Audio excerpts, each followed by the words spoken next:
بسم الله. تو جامعه ما امروزی چاپلوسی زیاد شده.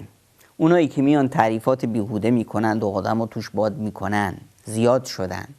اما یادمون باشه راهش چی بود؟ پیامبر مدرسه ای تربیت کرده بود که اون یاران رو اگه کسی میومد براشون بهشون تعریفشون میکرد و حرف و میخواست اونا رو باد کنه، میگفتن نه این کارو نکنید. اللهم لا تؤاخذنی بما یقولون، بار الها منو محاسبه نکن به این حرفایی که این چاپلوسا میگن.